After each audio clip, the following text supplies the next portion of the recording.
یہاں ولید مرے گا۔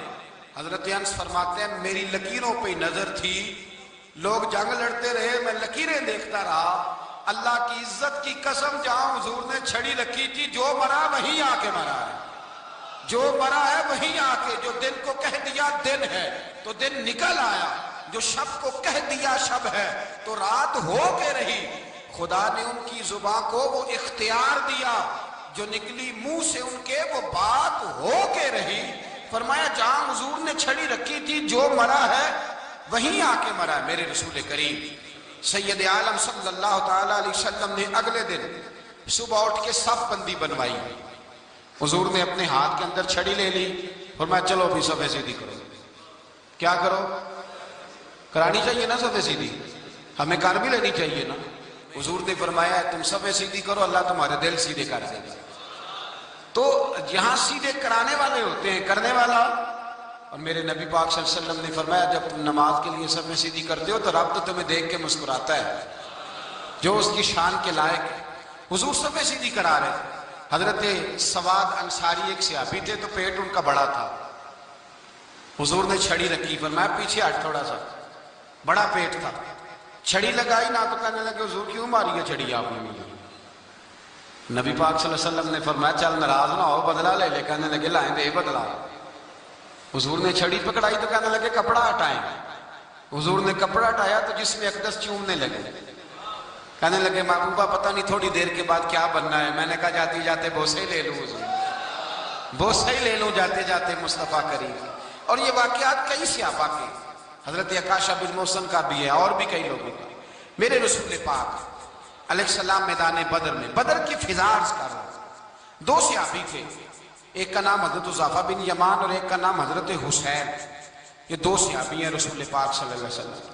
یہ کہیں سے آ رہے تھے واپس، ابو جہل کی ملاقات ہو گئی، جنگ میں جا رہے ہو، اپنے نبی کے لیے آئے ہو، مدد کرو گے؟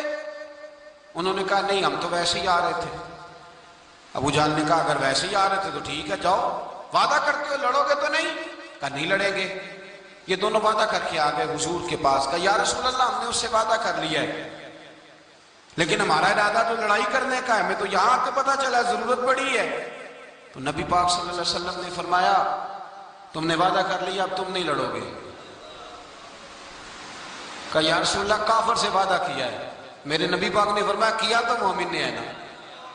کس نے کیا ہے؟ اللہ اکبر۔ کوئی وعدوں کی پاسداری نہیں کرتا۔ میدان بدر میں جہاں ایک ایک فرد کی ضرورت ہے، ایک ایک فرد کی، وہاں رسول پاک نے فرمایا مومن نے وعدہ کیا ہے لہٰذا ہم دو مجاہد کاٹتے ہیں۔ فرمایا تم بیٹھ جاؤ تم نہیں لڑو گے۔ اب دونوں لشکر آمنے سامنے ہوئے، آمنے سامنے۔ سب سے پہلے آنے والوں میں سے ادھر سے ولید آیا، عتبہ آیا، اس کا بھائی شیبہ آیا، یہ تین آئے۔ کہنے لگے حضور ہمارے مقابلے میں بھیجے۔ نبی پاک نے انصار میں سے بھیجا، کہنے لگے یہ نہیں ہمیں چاہیے، ہمارے مقابلے میں قریشی اور ہاشمی بھیجو۔ برادری کا بڑا شوق تھا نا، قریشی۔ حضور نے فرمایا چلو تمہارا جدی مرنے کا ارادہ ہے تو بھیج دیتے، ٹھیک ہے تمہارے پائے کے بھیج دیتے ہیں۔ حضور نے فرمایا چلو امیر حمزہ اٹھو۔ حضرت امیر حمزہ اسد اللہ و رسولہ اٹھ کے کھڑے ہو گئے، فرمایا چلو علی آپ بھی اٹھو۔ شیر خدا تو یوں اٹھے کہ جیسے پہلے سے ہی کھڑے تھے۔ حضور نے فرمایا چلو ابو عبادہ بھی اٹھے، تینوں صحابی اٹھے۔ حضرت عبادہ ذرا بوڑھے تھے، ان کے لیے تھوڑا مشکل ہوا دشمن کو سنبھالنا، باقی تو دونوں نے کاٹ کے رکھ دیا دشمن۔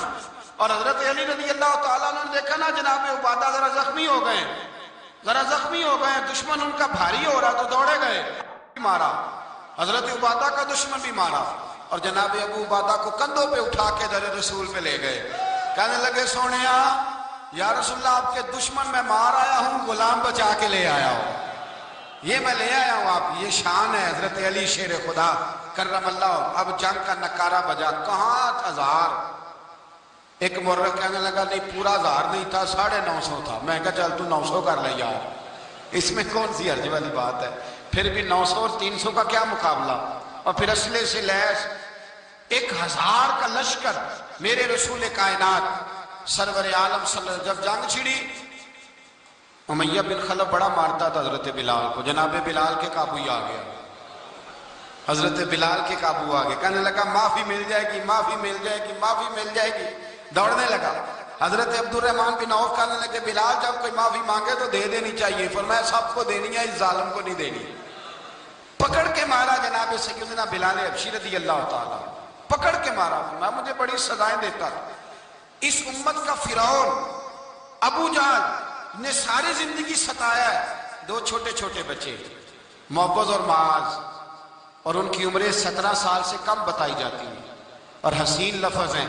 حضرت عبد الرحمن بن عوف کہتے ہیں دونوں میرے پاس آئے، اور ایک روایت میں یوں بھی انداز ہے، کہتے ہیں ایک بھائی کا قد چھوٹا تھا، تلوار اونچی تھی اس سے، اور آئے، اور یہ لفظ ہیں تاریخ میں محفوظ، آئے آ کے کہنے لگے عبد الرحمن سے چچا ابو جہل کدھر ہے؟ تو میں نے کہا تم نے کیا کرنا ہے؟ ان کا جواب پتہ کیا ہے؟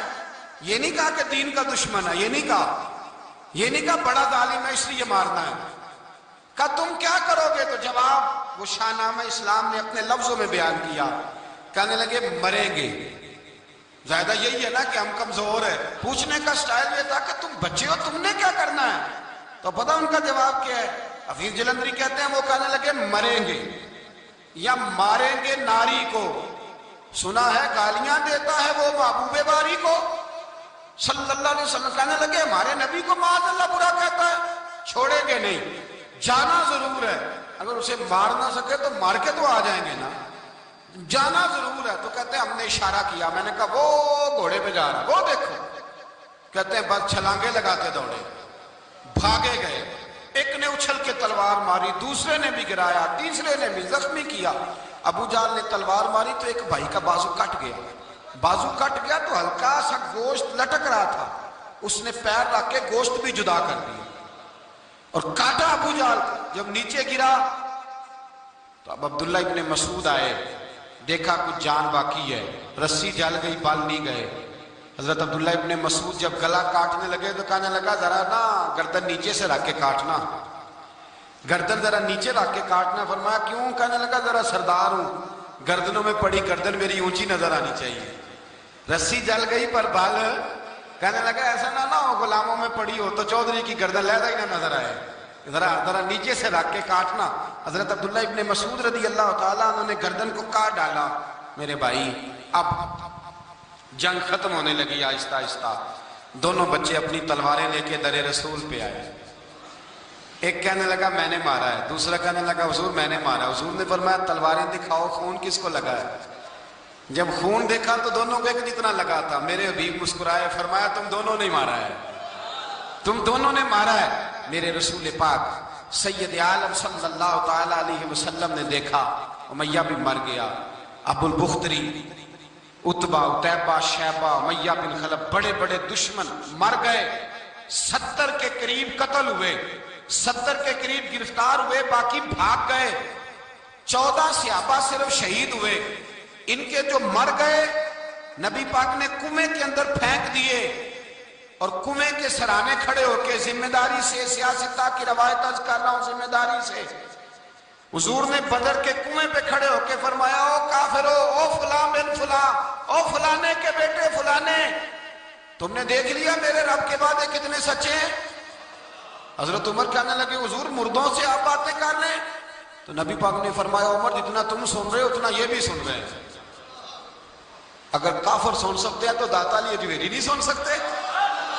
اگر کافر سن سکتے ہیں تو معین الدین اجمیری نہیں سن سکتے؟ کہاں بیٹھ کے تو عقیدہ پڑھتا رہا ہے؟ اگر مشرکوں بے ایمانوں کا آواز آتی ہے تو کیا حضرت ابو ہریرہ اپنی قبر میں نہیں سنتے؟ غوث اعظم جیلانی نہیں سنتے؟ میرے اعلیٰ حضرت کا عقیدہ ہے، وہ فرماتے ہیں واللہ وہ سن لیں گے اور فریاد کو پہنچیں گے ہم۔ اتنا تو ہو کوئی فریاد کرے دل سے، اتنا تو ہو کوئی فریاد کرے دل سے، اور اگر کافر اور بے ایمان کنویں میں گرا سن سکتا ہے تو کیا آمنہ کا لال اپنے مزار میں نہیں سن سکتے؟ کہاں سے لوگ عقیدہ لے آتے ہیں؟ میرے نبی پاک نے فرمایا سنتے ہیں۔ سلام دیتے ہو جب قبرستان جاتے ہو؟ کیا کہتے ہو؟ تو سلام کس کو کہا جاتا ہے؟ اس کو کہا جاتا ہے جو وعلیکم السلام کہے، اس کو کہا جاتا ہے جو وعلیکم السلام کہے، او بھائی سنو، میرے رسول پاک سید عالم صلی اللہ تعالیٰ علیہ وآلہ وسلم نے کہا دیکھا تم نے میرے رب کا وعدہ کتنا سچا ہے؟ یہ کہہ کے میرے رسول پاک آئے، ایک آدمی کو پہلے بھیجا، فرمایا جاؤ جا کے خوشخبری دے دو، اللہ نے فتح دے دی ہے، خوشخبری دو۔ پھر حضور آئے، ان گرفتار ہونے والوں میں حضور کے اپنے داماد ابو العاص بھی ہیں، حضور کے چچا جناب عباس بھی ہیں، وہ بھی ہیں، اور بھی کئی لوگ ہیں گرفتار ہونے والے آئے۔ حضرت انس کہتے ہیں آدھی رات کا وقت تھا، جب ان کو لایا گیا نا گرفتار کرنے والوں کو مدینے، تو صحابہ کو غصہ ہی بڑا تھا، کس کس کے رسیاں باندھ دی۔ حضرت بلال کی ڈیوٹی تو ذرا زور زور سے باندھتے تھے، زور زور سے، ذرا تگڑی کر کے، بڑا ستایا تم لوگوں نے، زور زور سے۔ کہتے ہیں آدھی رات کا وقت ہوا، میں مسجد میں آیا تو حضور کو بے چینی سے ٹہلتے دیکھا مسجد میں، تو میں نے کہا حضور کیا ہوا؟ یہ سونے کا وقت تھا، آپ کے آرام کا، تھکے ہارے آئے تھے۔ تو حضور نے فرمایا تم نے رسیاں زور سے باندھ دی ہیں، وہ ہائے ہائے کرتے ہیں، مجھے نیند نہیں آتی۔ نیند، حضور وہ دشمن ہے، وہ آپ کا دشمن ہے۔ فرمایا وہ میرے دشمن ہے، پر میں تو رحمت للعالمین ہوں، ذرا ڈھیلی کر دو، سو جائیں تو میں بھی سو جاؤں۔ سویرے حضور نے صحابہ کو بلایا، فرمایا ان کا کرنا کیا ہے؟ حضرت عمر کا مشورہ سنو۔ حضرت عمر کہنے لگے حضور جو میرے رشتہ دار ہیں میرے حوالے کرے، پہلے میں ان کی گردنیں کاٹوں، جو ابو بکر کے ہیں اس کو ان کی گردنیں کاٹے، جو عثمان کے ہیں علی کے ہیں ان کو دو، سب کو کاٹیں، اپنے اپنے رشتہ داروں کو۔ میرا جو ہے میں اپنے ہاتھوں سے اسے ذبح کروں گا، میرے نبی کی دشمنی کرتا ہے۔ حضور نے فرمایا عمر تیرا فیصلہ ذرا تگڑا ہے، تھوڑا نرم چاہیے۔ حضرت ابو بکر صدیق کو بلایا، فرمایا تیرا کیا ارادہ ہے؟ حضرت ابو بکر کہنے لگے حضور کچھ فدیہ لے لیں، ان پہ رحم کریں، مجھے لگتا ہے بہت سارے کلمے پڑ جائیں گے، کچھ مہربانی کریں، ان پہ شفقت کریں۔ حضور نے فدیہ تعین کر دیا، فرمایا اتنے اتنے پیسے دو، جاتے جاؤ۔ کچھ نے کہا ہم غریب ہیں، فرمایا تم مسلمانوں کے 10 بچوں کو حساب کتاب سکھا دو، تمہیں چھٹی۔ کچھ نے کہا جی ہمیں یہ بھی نہیں آتا، فرمایا تم ویسے ہی آزاد ہو جاؤ۔